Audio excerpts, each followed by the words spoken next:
दुर्गापुर के चित्रालय मैदान में आज भारतीय जनता पार्टी की ओर से एक कार्यकर्ता सम्मेलन का आयोजन किया गया। जानकारी के मुताबिक इस सम्मेलन में बीजेपी के अखिल भारतीय अध्यक्ष नीतीश नवीन मुख्य अतिथि के रूप में उपस्थित रहे। कार्यक्रम में विपक्ष के नेता शुभेंदु अधिकारी समेत पार्टी के राज्य नेतृत्व और बड़ी संख्या में कार्यकर्ता भी शामिल थे। सभा को संबोधित करते हुए नीतीश नवीन ने कई मुद्दों को लेकर बात करते हुए सवाल उठाया कि 15 साल से सत्ता में रहने के बावजूद राज्य सरकार ना तो महिलाओं को सुरक्षा दे सकी है और ना ही युवाओं को रोजगार। इसके अलावा उन्होंने राज्य में बढ़ते भ्रष्टाचार और अराजकता को लेकर भी तृणमूल कांग्रेस के विधायकों और मंत्रियों पर निशाना साधा। की चिंता करे, यहाँ के माता बहनों की सुरक्षा की चिंता करे और साथ ही साथ बंगाल तो वो भूमि है जिसने बड़े बड़े कवि गुरु दिए, जिसने कई हमारे आज़ादी के योद्धा दिए, जिसने हमारी संस्कृति को पूरे विश्व में स्थापित करने वाले नेता दिए। और आज उस भूमि से इंजीनियरिंग कॉलेज, मेडिकल कॉलेज कैसे खुले, इसकी चिंता पर बात नहीं होती है। यहाँ के शिक्षा व्यवस्था में चौपट करने की बात होती है। मुझे तो यहाँ तक जानकारी है कि कुछ मंत्री शिक्षा के घोटाले में नौकरी देने के नाम पर जो घोटाला किया, कुछ जेल में हैं, कुछ बेल में हैं। लगातार टीएमसी के विधायक और मैं मंत्री जो यहाँ पर पूरी तरह से टीएमसी टैक्स वसूलने में लगे हैं, मैं कहता हूँ दीदी, आपने यहाँ के लोगों को एक ऐसा जीवन देने का सपना दिखाया था कि जो आपने पूर्व की सरकारों के जो करप्शन के थे मामले थे, अराजकता के मामले थे, आपने कहा था उनको हम बंद करेंगे। पर दुख की बात है, आप उससे बड़ा कारखाना खोल दिए जिस कारखाने में केवल भ्रष्टाचार होता है, घोटाले होते हैं और उसका पूरा पैसा, पूरा वसूली कोई और नहीं, टीएमसी के गुंडे और टीएमसी के विधायक और मंत्री कर रहे हैं। मैं स्पष्ट रूप से उनको चेतावनी देता हूं कि भाजपा कार्यकर्ताओं ने कई बार संघर्ष किया है। हमने कई राज्यों में उस तरह के जंगल राज की मानसिकता वाली सरकारों को उखाड़ फेंका है, उस प्रकार की अराजकता वाली सरकार को मुक्ति पाई है। हमने उत्तर प्रदेश में उस प्रकार की मानसिकता वाली सरकार को हटाया। उनके सरकार के जो टीएमसी के गुंडे जो सड़कों पे घूम घूम कर लगातार यहाँ की माँ बहनों को सुरक्षा को चुनौती दे रहे हैं, मैं उनको स्पष्ट कहना चाहता हूँ, यहाँ की महिलाओं की सुरक्षा की जवाबदेही भाजपा कार्यकर्ताओं ने ले रखी है। हम अपनी माँ बहनों की सुरक्षा के लिए कोई भी कुर्बानी देने को तैयार हैं।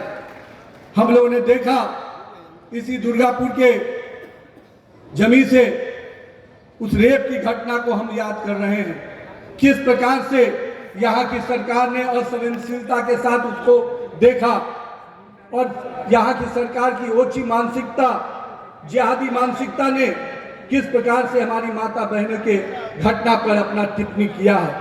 और मैं तो यहाँ तक कहूँगा कि ममता सरकार ने उन अपराधियों को बचाने के लिए कोई कसर नहीं छोड़ी। यहाँ से लेकर शासन प्रशासन से लेकर उन गवाहों को भी दबाने का प्रयास किया जो उन माँ बहनों को अपमानित करने का काम किया था, उन माँ बहनों के साथ प्रताड़ना करने का काम किया था। हम अपने नेता श्यामा प्रसाद मुखर्जी जी के बलिदान को हमेशा याद करते हैं, क्योंकि श्यामा प्रसाद मुखर्जी जी का ही नेतृत्व था जो उस समय की तत्कालीन सत्ता में बैठे हुए लोग, उस समय के लोगों ने इस पश्चिम बंगाल को, इस वेस्ट बंगाल को बांग्लादेश में मिलाने की रणनीति पर काम कर रहे थे।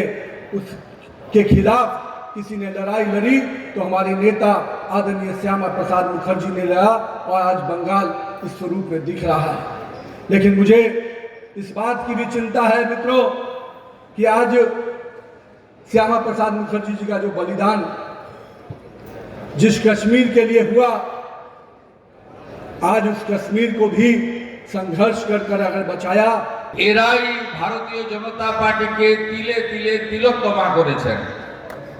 আজকে যারা নিচে এসেছেন, চেয়ারে বসেছেন, একটি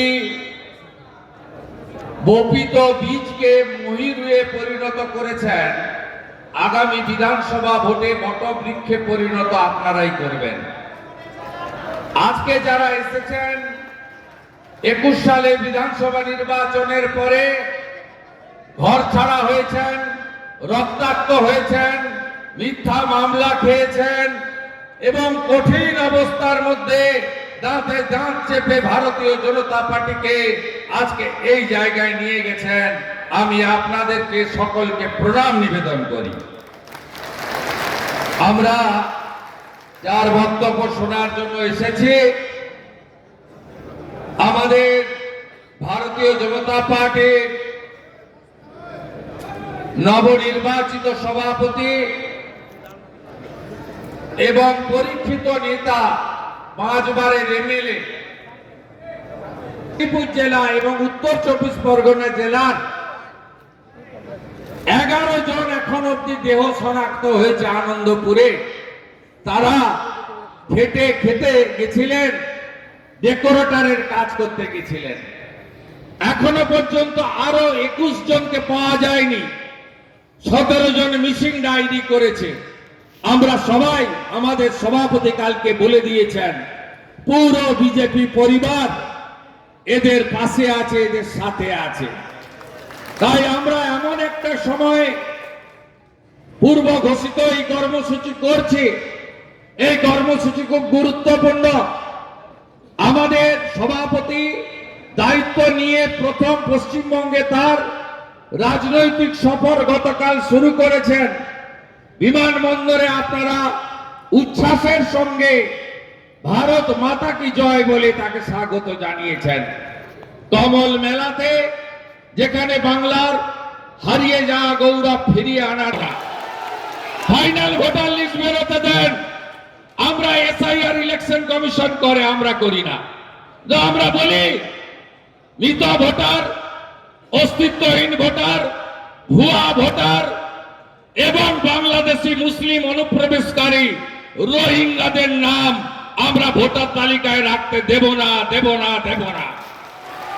আমাদের বিএলএ 2রা এবারে 61,000 বিএলএ 2 বিজেপি দিয়েছে, যেটা প্রথম। ভারতীয় জনতা পার্টিকে আপনারা নীরবে শক্তিশালী সংগঠনে পরিণত করেছেন। আজকে যে এসআইআর হয়রানি হচ্ছে, এর জন্য দায়ী কে? তৃণমূলের প্রশাসন। কারণ ইলেকশন কমিশনের সিও ছাড়া আর কোন প্রতিনিধি রাজ্যে নেই। 90,000 বিএলও দিয়েছে কে? মমতা ব্যানার্জির সরকার। ইআরও কে? এই সরকারের। ডিও অর্থাৎ ডিএমরা। दुर्गापुर से निमाई दास की रिपोर्ट, पीवीटीवी न्यूज।